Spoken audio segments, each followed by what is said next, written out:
All right, welcome back to My Mom's Basement. By high demand, we have Jose Youngs back on the podcast. People were like, we got to get him back on the pod. Mm. The legend himself, he's here, the comic book encyclopedia ahead of Hawkeye. It debuts this Wednesday, the day before Thanksgiving, and we need some education on what this show is going to be based off of.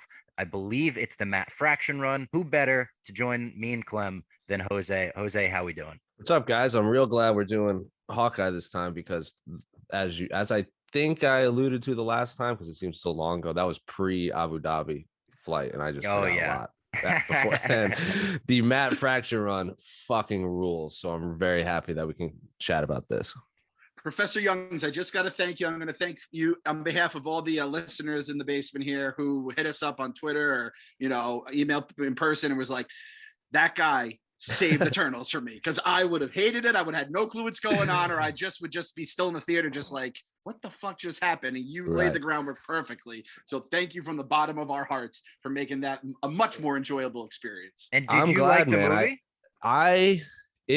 It's hard to say because I don't really go into movies like because I've seen like so few MCU movies. I don't want to just like shit on what people like or dislike. Like, it was exactly what I thought it was going to be.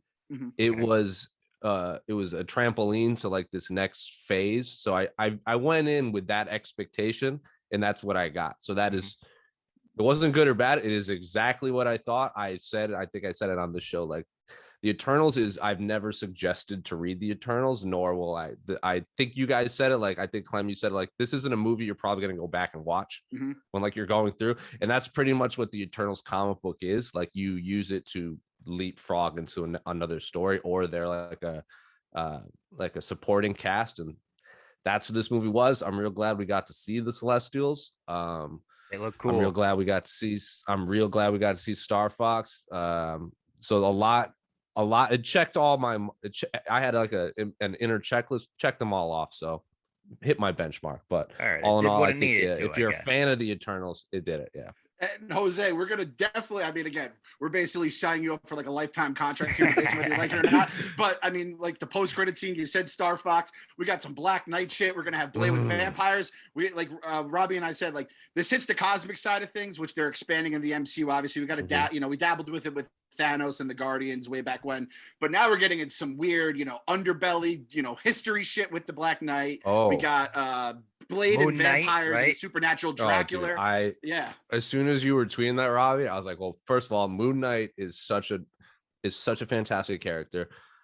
Echo is such an underrated character. I'm glad that this character is getting some shine. And Blade, I was hard into Blade in the Midnight Suns in like my teenage years, so like between the ages of like 12 and like 17. Probably shouldn't have been reading some of the comic books I was reading back then, but like that stretch of like Ghost Rider, Vengeance, Blade, Morbius, Doctor Strange is part of that group. Basically the dark, not the dark Avengers, but like the like the mythical Avengers, if you would, kind of like Justice League Dark, if you would, that has like Constantine, Swamp Thing, and all that kind of thing. I didn't realize Blade was like intertwined with the comic books back then. I thought this was kind of like, all right, we acquired Blade, so let's like shoehorn him into the MCU. No, Blade is a pretty integral part to like he does a lot in the back, like behind the scenes of Marvel. Like, he's the one. He does. There are some pretty hardcore Blade stories. There is a Blade comic book run in the Midnight Suns, which, and I don't have to get into it like super detailed yet, but it's one of my. I like that you said yeah, because we're gonna get to it. Yeah, 100%. It's one of my. It's one of those stories that it's not necessarily great, but it's like my comfort food. I read it all of the time. It's so good. I love that. Well, we got Hawkeye debuting this week. We're here to talk about it. I believe it's primarily based on Matt Fraction's Hawkeye run, as I said. So. It appears that way from the costumes that they got him wearing in the trailers. We have Hawkeye experiencing some hearing loss, which I believe is a part of that as well. So before we even get into like what this run is plot wise, what makes it so special? What made this Matt Fraction's like leaping off point in comic books? This, and like I said this when we did the Eternals episode, where I very rarely suggest Eternals. I very rarely say, I want to read something complex. It's almost never Eternals. Matt Fraction's Hawkeye run is one that I will suggest for everybody. It is the opposite. It is dating back to we're going to talk about this because you can't not talk about the Hawkeye without starting at kind of Avengers Disassembled. Avengers Disassembled is pretty much the benchmark of when Marvel, like, it is dating back 30 years. I would say Avengers Disassembled is the most important story in all of Marvel. It was the big bang of every story that you've read over the last 30 years. And dating back to then, this is one of the 5 best runs that I have ever read. This Hawkeye Matt Fraction run. It's so hard to just, because I want to tell you everything, but I really want people to read it, and I don't want them to get like this. I really like when they announced the Hawkeye character, he was was going to be in the MCU. He wasn't really doing anything much, and then obviously, like, it's the Marvel comic books kind of, they go off of the movies. Like when that's why you're seeing all of a sudden a bunch of Eternals comic books come out, which is perfectly fine. But same as Kate Bishop. Kate Bishop isn't really doing anything right now in the Marvel comic books. That will obviously change once the show comes out. But the Matt Fraction run, when it came out, and I said this the last time, there's every now and then this title just sneaks up on you that I have no expectations. And then all of a sudden you read one issue and it's one of those ones, like, like one issue in that this is going to be a big deal. I've said that about Immortal Hulk, Matt Fraction's run, the Grayson run, Ultimate Spider-Man. There's a lot of Spectacular Spider-Man. There's a lot of titles like that aren't maybe the mainstream, but Hawkeye, the Matt Fraction, what really sets it apart is it really answers this question of what does Hawkeye do when he's not in the Avengers? Like, what does he do day to day? Because he's just a human. Like, Iron Man is also technically just a human with a bunch of cool gadgets, but he's not as grounded as Hawkeye. And a lot of the stories are very ground level story arcs. Like, I think one of the big ones, like, actually not even one of the big ones, like right out of the gate, he's like fresh off of an Avengers like adventure, whatever. And you really see him like this hero that you, at this point, you see him in the MCU, you've seen him like do all this stuff. He's covered in bandages. He has like a sling. And I'm like, oh, like, yeah, he's a human. He got fucked up by an alien. Of course, he's going to have some sort of like aesthetic damages to him. And he goes to his shitty apartment in like Queens or wherever. And the mob is trying to take it. Like, the Russian mob is trying to take his building. And that's the arc, is him. He's kind of all of the tenants who are just Joe Schmoes, regular mom and pops families, are like kind of look to Clint Barton as like the guy, like, you got to help us, man. So it's like those type of stories you would never get in a movie that I think it is God level writing, and by Matt Fraction. Jose, you're selling me on Hawkeye now after you sold me on the Eternals, which are basically the opposite, right? They're these godlike beings from the stuff that can't even compute, to just this guy's just a normal dude. And I think and on the podcast we talk about all the time, I think we fall into a lot of the MCU viewers where it's like Hawkeye is just kind of this lame dude. He's like tier 3 Avenger, tier 4, whatever you want to call him. But when you see him in Endgame and he's with his family and they're asking hot dogs and they're talking about mayonnaise on hot dogs, and that's just relatable. I'm a dad. I have my kids running around upstairs right now. And then you see them, they're going to New York City. It looks like they're going to they're doing Rogers, right? They're doing the play. Yeah, the Broadway show. Rogers and shit like that. And that's something I'll probably do with my kids, down the road, taking them to a Broadway play. I did it with my family when I was younger. So you're kind of saying that Hawkeye was kind of the guy who got clowned in the old phases for just being kind of lame. Are you saying we're going to kind of like, he's going to become more relatable and kind of a guy that we might clown him, but it's like, my dad did that kind of shit. He's a dad. I'm glad you brought this up, Clem, because I was going to touch on this sooner. This Hawkeye run, and when I say Hawkeye, I'm going to group Kate Bishop and Clint Barton together, because they are both Hawkeye. There was a stretch of time where Green Arrow was what you said, like in the DC, he was just shit on all the time, like just such a lame hero. And then he had that Green Lantern, Green Arrow run by like Neil Adams, Denny O'Neil, which just set the comic book world on fire. Like, that is like, there's God level, and then there's like it is above that. That is that. The Green Lantern, Green Arrow run is unbelievable. And that's kind of what Hawkeye went through, but like decades later, where it just set the comic book world on fire. And I'm glad you brought up the dad thing, because a lot of people like the Hawkeye has hit so many demographics, and like obviously in a publishing company you want to hit, and Robbie, you know, ratings, demographics, all that stuff. In the wrestling world you want to hit certain marks. Like Clint Barton hit really hard with when he in like the 60s, 70s, 80s, because he was really the first Avenger to push back against Captain America. Like Captain America would give an order and Clint would be like, why? Like, that's stupid. I'm just gonna shoot him with an arrow. And like that in the 60s, 70s, 80s, like you're going through this rebellion teenage phase, like that hits home. And Hawkeye has evolved. Now, Kate Bishop, we're gonna get into her. She hits home really hard for a lot of women that I've like a lot of women that I know that read comics, like Kate Bishop, like hits hard for them. And Clem, as a dad, Matt Fraction's run is gonna hit hard too. It's not in the sense that he's not the biological father, but it is very much a father-daughter type relationship. A lot of people assume they're like in a relationship. That is so far from the case. It's like Clint is basically mentor, father, guardian to Kate Bishop, but Kate Bishop is clearly like her own woman, but Clint is the fatherly figure. So this comic book checks every demographic that you could possibly need. That's why this, again, another reason why this run is so fantastic. Bare Bottom is on a mission to make the most comfortable, made-to-last menswear around while giving back to communities where their clothing is made. Comfy season is here. Stock your closet with comfort without paying the insane markups that you see at other online big box brands. I love Bare Bottom. I love the sweatpants and the joggers and the hoodies from there. So get your boyfriend or husband or brother or dad Bare Bottom if you're a lady, and if you're a guy, get yourself some. Treat yourself, right? Treat yourself. That's one of the best Parks and Rec episodes. Everything is built for value. You're getting the softest and stretchiest clothes in the game for a great deal, and you're doing some good in the process. For a limited time, Bare Bottom is giving you an incredibly soft tech tee or natural dye tee for free when you spend $150. I love these t-shirts. These are like perfect sleep shirts, perfect shirts that you could go out in, shirts that you could wear on an airplane because they're so soft. They're super versatile. They're awesome.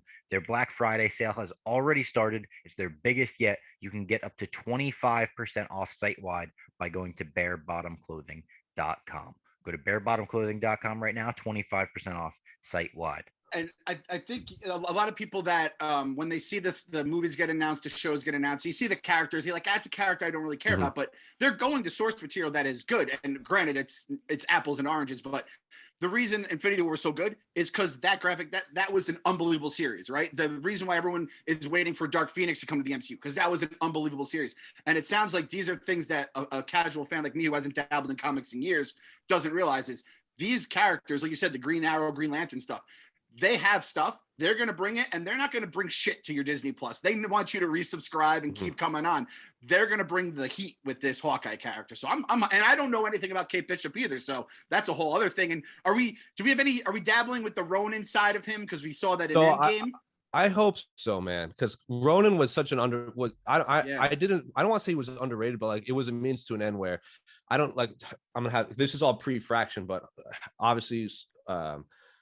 Real quick, like have you guys read Avengers Disassembled? No. Both. No. So Avengers Disassembled is, as I said, like the launch point where, like, I think Robbie, I was DMing like when WandaVision was going on, I was just like DMing you all of these like storyboards of crazy Scarlet Witch that's gonna happen. So Scarlet Witch goes crazy, basically just takes out a bunch of the Avengers. Basically, Joe Quesada, who became like the editor-in-chief of Marvel, needed a hard reset of everything Marvel. So like Tony Stark got drunk again, threatened to kill like the Latvian like delegation person at the UN, but he wasn't really drunk. Scott Lang got killed, who was the Ant-Man.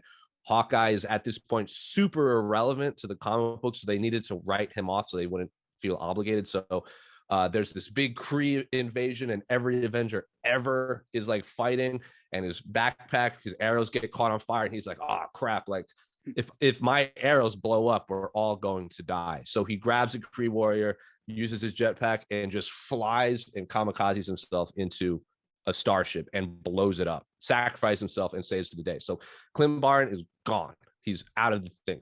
House of N happens, where Scarlet Witch takes over Professor X's mind, creates this perfect world And then Luke Cage, Wolverine, and Layla Miller wake up, and they're trying to like reawaken all of the lost memories in people. At this point, Hawkeye is alive again, but he isn't aware that he died. So it's like nothing happening. He has no idea what's happening. And then he finds out and he goes ballistic on Scarlet Witch. And it's like, you killed me, blah, blah, blah, blah. And then there's this very, very fantastic, I think, Robbie, I texted you this photo of Scarlet Witch, like pixelated him. Like it's like he just turned him into like Legos and just like knocked him over.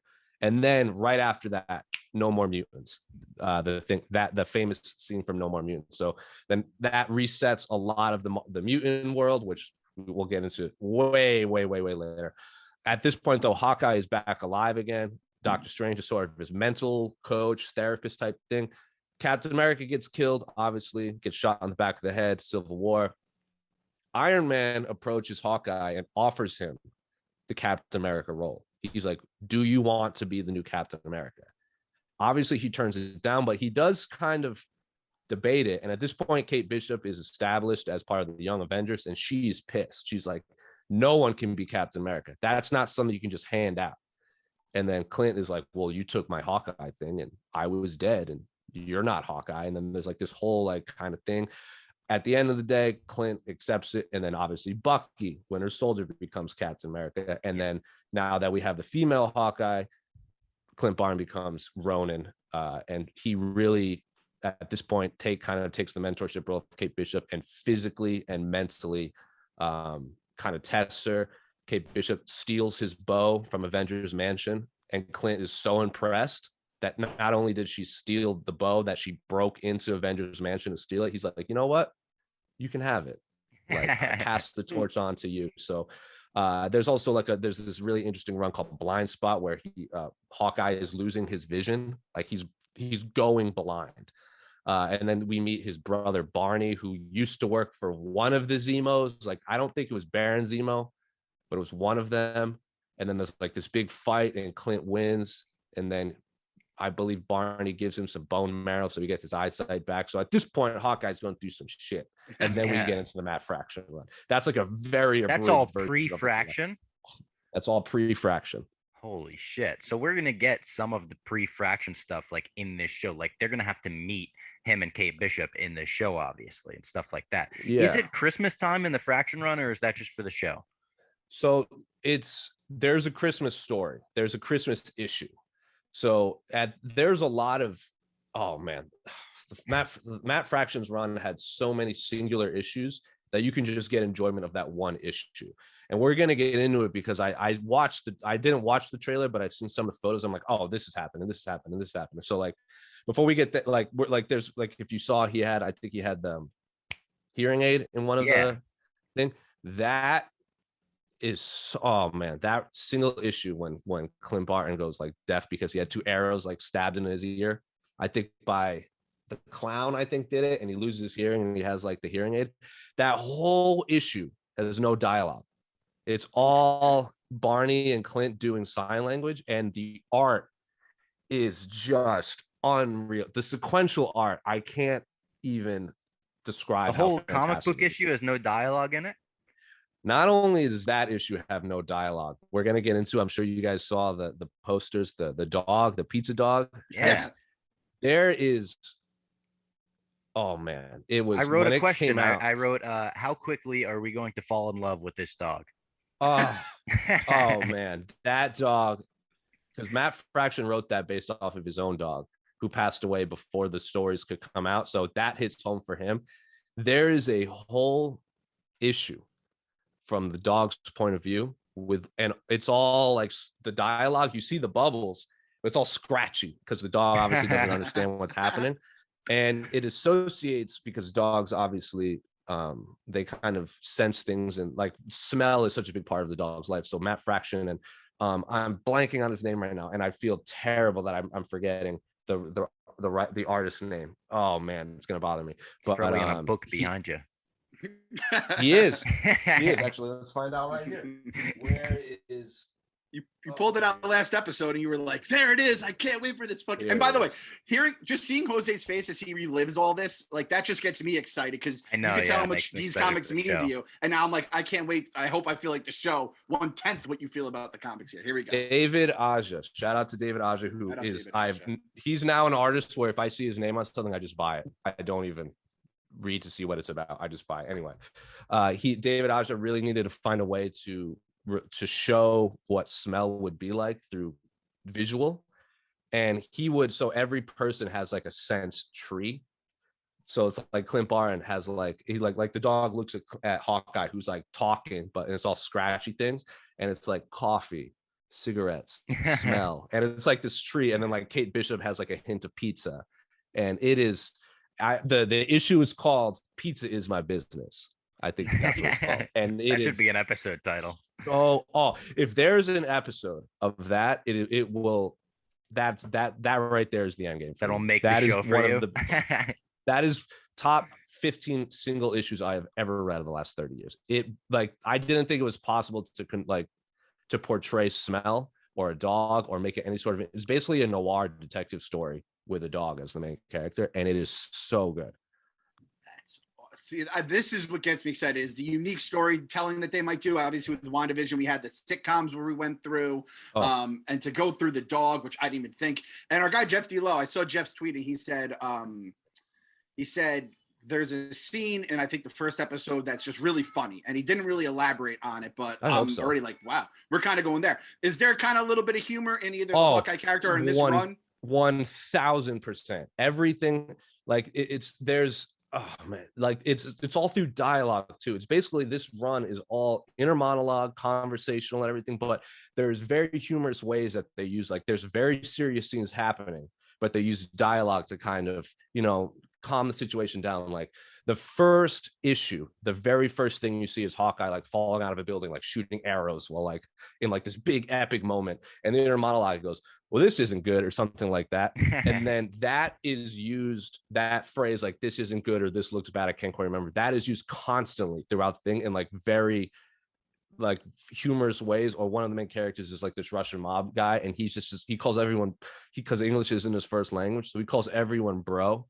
So he's like, what's up, bro? Bro, you want a slice of pizza? Bro, you want to do this? Bro, you want to do that? And it's just very, very, very funny. All of the things that the dialogue uses. And Clint is just so like, I don't want to say jaded, but he's like been to other multiverses. He's been through time. He's been to other planets. So it's like, someone's like, oh, someone mugged me. MCU at this point too. He's been through Endgame, like 100%. Yeah. And so like people will come up to him with problems that like to us are real big problems.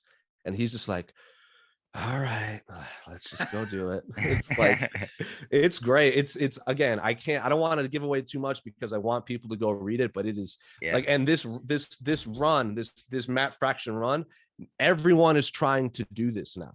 Everyone, and no one is like capturing this. Like Mr. Miracle by Tom King is like the closest I can get. Those are both on the same level, and even Tom King after that hasn't really captured that like dialogue heavy oblivion hero quite like Hawkeye. We're hearing a lot of rumors about Daredevil and possibly involvement in this, and the Kingpin. The guy who played Kingpin in the Daredevil series even quote tweeted this that said like, oh, I really love these Marvel shows. Looking forward to this one. Echo is a character in this that's going to be getting her own spin-off. One, you said Echo's underrated. I had his Echo a cool character, so I guess that answers that. But is there any chance that we get involvement from that Daredevil universe in this? I would imagine, I would assume if it's going to be something, maybe because like I said, like the Russian mob is really kind of going down in this, maybe Kingpin kind of slots into that role as like the crime lord rather than the Russian mob. Then again, Hawkeye does a lot of like grounds level crime fighting in this, not even remotely close to galactic interdimensional multiverse thing. It's very I like that after Eternals. Like I like that. It's almost like a nice little reset. This is the antithesis MCU. of the Eternals. Like this is like if celestial gods that can create life are even mentioned in this, like what are we doing here? Like this is like I watched the first season of Daredevil and I loved everything about it, and I hope it would fit perfectly with Hawkeye. Very ground level crime fighting. Cool. And Echo, like, what is that character? Their involvement in this? Are they in the comic book? They're in the comic book. Echo is very tied to the Kingpin. So she has like the white handprint on her face and everything. So she's Native American too, which I'm sure if they want to break into like a demographic that they haven't quite hit, Echo's the one to do it. She was a supporting character for Daredevil for a long time. I think she came out in like the late 90s, and then Clem, she took over the role as Ronin too. So if we want that kind of thing, we could have that'll probably happen as well. So if like I would imagine if they don't know each other, maybe Hawkeye is like fighting crime and all of a sudden he's seeing his character like on screen. He's like, who the fuck is that? I was Ronin. Maybe it's her, Maya Lopez. So that would, but it's all Echo is a super underrated character, but I don't know if she's strong enough to carry her own story yet. I'm glad they would introduce her this way. I don't want her just thrown into her own show. This is something I think all of us who are going to watch it have to kind of do in our head, is we kind of have to like reset time and basically go back a year, because obviously COVID pushed everything back, a year, and the way the whole shooting and the way the releases have come. Like Ronin, you have to think the guy had his family snapped away, right? Mm-hmm. 5 years later, saw his like best friend in the Avengers and his fellow character that got shit on by everyone, Black Widow. He had she got thrown off a cliff so he could live. And like, so this guy's going to be going through some shit. Then he has his family come back. He has to live with probably the guilt of, Natasha choosing to die instead of him. Plus killing all those kind of people is going in to the go 5 years show. in between. Mm-hmm. Like he was just slaughtering people in the streets of Japan. I casually went over. He just like became like a mass murderer. I skimmed over that part. He's fresh. And Maya will be interesting, and like, because if you don't know anything about her powers, like she has the ability to basically just physically copy what she sees. She has like a photographic memory, but like physical photographic memory. So like, I remember there's an issue where like she watches a piano, like a lifetime piano player. Like he's like this epic piano player, and she watches him once and just plow, like all of a sudden just does it. But it's not like a power. Like she can just do it. It's very similar to Taskmaster. Taskmaster was the bad guy from Black Widow, because I've seen Black Widow. So if they're really going through this whole because we have the new Black Widow, I would assume Kate Bishop's going to take over Hawkeye. You got Echo coming out. You got this real young group of female superheroes that are all ground level. I think it's going to be pretty fantastic. Even Taskmaster, I would throw into that group. And we could get the Yelena involvement in this. I would assume we are going to get her, because in the post-credit scene for Black Widow, she's told, this is the person responsible for your sister's death. I would assume her and Kate are going to have some sort of dust up. Yeah. I think that would be the way to go. I think that would be pretty fantastic. And then because the new Hawkeye and the new Black Widow are kind of throwing down. That would be pretty fantastic. And you can't talk about Kate Bishop. I know I wasn't going to bring in all this interdimensional multiverse tomfoolery, but you can't talk about Kate Bishop without talking about the Young Avengers, which then leads to Iron Lad. Do you guys know anything about Iron Lad? No, we were reading up about Iron Heart, but not really Iron Lad. So Iron Lad, and I had so I saw Iron Man 3. Yep. And I thought that the kid was going to be Iron Lad. I really did. They brought him back for Endgame out of nowhere. And everyone's like, who the fuck is that kid? Oh, why can't it be? That's what I thought. It can't be.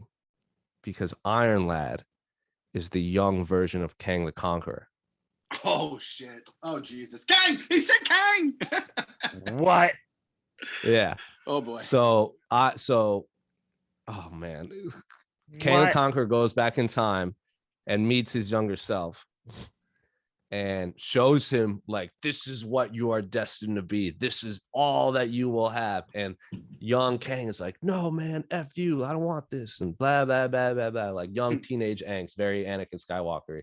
And then, like, goes to the future or past or whatever. I don't quite remember, but like the present day, he ends up young Kang ends up in the present day and becomes Iron Lad and he's joins a hero. the Young Avengers. He's always good, and he's a hero because he wants to not become he doesn't want to fulfill his destiny as this like overlord of time. That's pretty sick. But as you know, you can't. But then, as you know, in the MCU, you change one, or better yet, you've all seen the future. Back to the Future. You can't change the past without changing the future. So without Kang the Conqueror, all of this stuff can't happen, and certain people can't exist. And he realizes that. So then he just succumbs to his destiny and becomes Kang the Conqueror anyway. Also, you know who else is in Young Avengers? Wiccan, who is Scarlet Witch's son. Yeah. So it's like all this shit is happening. So it's like and now we got the young Patriot, whatever his name is. Patriot. So the original Young Avengers were Hulkling, Patriot, and Wiccan, I believe. Might have been Wiccan, but She-Hulk and Hulk gonna make something there. Dude, they're related. Oh, are they? I didn't know that. Bob. I didn't know that. I didn't know that. I didn't know that. So in the Ultimate Universe, it is Betty Brant. Betty Brant, that's her name. Yeah, Betty. It becomes the She-Hulk, but that story was so horrendous that we're not even going to touch on that.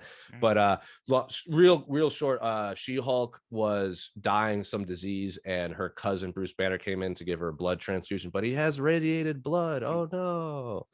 And she becomes She-Hulk. But the difference is she's not as strong, but she keeps her mind when she becomes She-Hulk, kind of like Hulk and Endgame, where it's like Hulk with Bruce. And she's a lawyer. She ends up with Star Fox. It's a whole thing. I did mention that. I mentioned that you told me that Star Fox and She-Hulk are very funny together.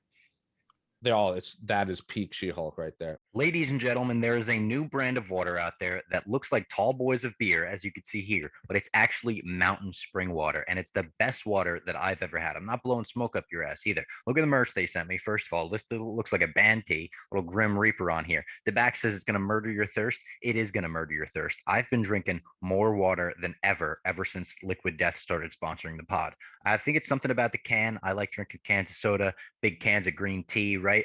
I crack one of these open, I finish it every time. I've been drinking more water than ever. So shout out to Liquid Death for making me healthier, and shout out to Liquid Death for making sparkling water as well, because you could use this as a mixer. It's amazing. The Tall Boys are also recyclable, so they could bring death to plastic bottles. You got to love that. And to get yours, get it with free shipping as well on water, merch like this, whatever. Go to liquiddeath.com/momsbasement. liquiddeath.com/momsbasement. That's Liquid Death, like that, /momsbasement. Or grab some at Whole Foods or 7-Eleven. You could show up, tell the cashier you listen to the podcast. They're probably not going to give you a discount, but they might say, "Oh, cool. Try it out."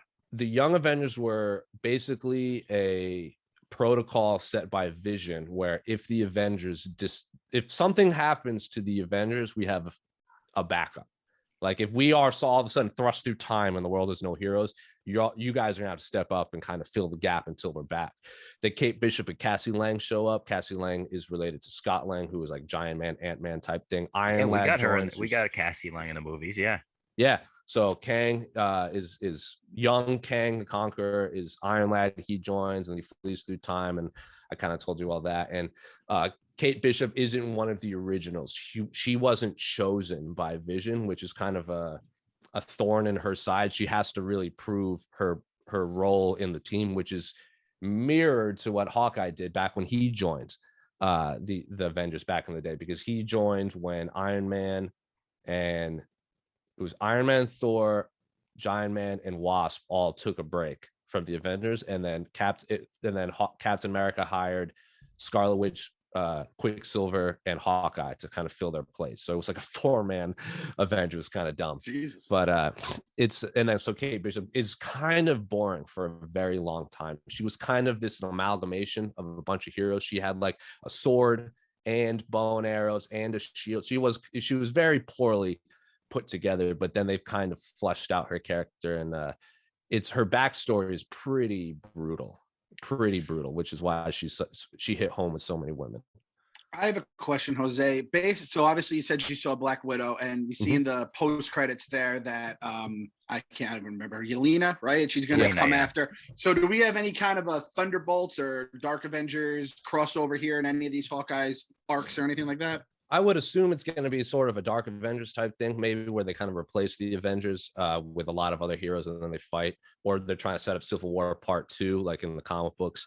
But in the Thunderbolt, and when the Dark Avengers, Bullseye takes Hawkeye's place, and like various other parts, because they're trying to recreate the Avengers with supervillains. So I would imagine this is also the oh man, this is all just crazy. This is all just like I'm remembering all of this now, like over time. There's this group called, or this experiment called Project Communion, I believe is what it's called, which is a Hydra based project, which is experiments on children, similar to like Weapon X or what made Steve Rogers, or do you know Nuke from I don't know if Nuke is in one of the Daredevils, I think Nuke, or was he? I don't know. Nuke is in Born Again, and then he came back for Wolverine Origins, the comic book, and he's part of that like Weapon X Steve Rogers type government experiment. He had the American flag tattooed on his face. They're trying to recreate that, but with kids. It's very what's that TV show with 13? Stranger Things-esque, where they're like trying to experiment on kids. And Kate finds out and like spazzes because she was a kid who kind of had her world turned upside down, and she wants to save them and have their own life. So Clint and Kate save the day, and they bring them all back to Clint's apartment, but then the Hydra agents follow them, and then the kids kill the Hydra agents. And Clint is like, this is not okay. Like, and then it hits him like, these kids are weapons. Like, we have to give them the shield. And Kate is like, no, they need their own life. They need to make their own way. And Clinton's like, no, bro, like they are living bioweapons. We have to give them to the government. And then eventually they kind of settle like these kids are going to have their own life. But that is the fraction that starts between Kate and Clint, is like that argument over shield. And that's in this run or no? That is in. So Matt Fraction's run went all the way up to All New Hawkeye, which is just a continuation, but Matt Fraction wasn't writing it. But it's part of that. It's part of the same. So that is same run. How long is this like actual run? A couple years for sure. It has like 5 or 6 fairly short, so it's going to be interesting to see like where they pull from, right? There's no way they can get everything in. They're going to have to cut around a lot, especially if they're going to try to interview Kate Bishop, because like Kate, like I said, her backstory is like she was a rich girl whose dad was like, she idolized her dad, but then her dad turned out to be a criminal. Oh no, maybe Kingpin kills him. And then she kind of rebels and becomes a superhero, and tries to do a bunch of Hawkeye things. Hawkeye is dead. She tries to take her place. Also, it turns out she was like assaulted in like Central Park back in the day, which is why she's like, it's not so much she wants vengeance. It was, I don't want this to ever happen to me again. Yeah. So she becomes a superhero. It's like a self-defense almost for herself. 100%. She had like survivor's guilt. So basically becomes a superhero. Wow. Sounds heavy, but it sounds good. I mean, they're going to mix that with the Christmas vibes.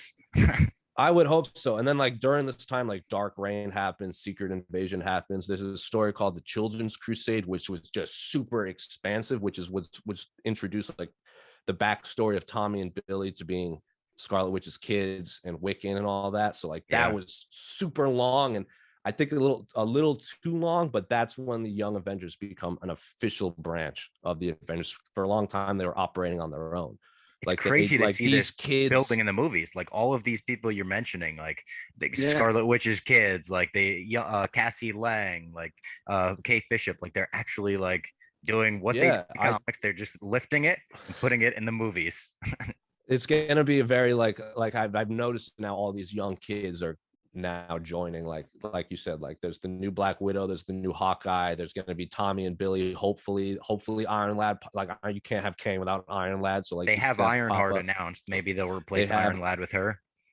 Ironheart, I would think that would be really cool. There seems to be this young female empowerment movement in the movies, which is fantastic, and it all makes sense too. These aren't characters that they're reworking just to fit a role. Like they're not, it's not a puzzle piece they're trying to make fit. All of this makes sense comic book wise as well.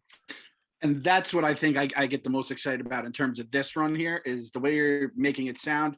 It fits with the way the book ran with Fraction, his stories and all that stuff. Is we're going to have it. How many episodes? 5, 6, Bob? Do you know? I think it's 6 or 7.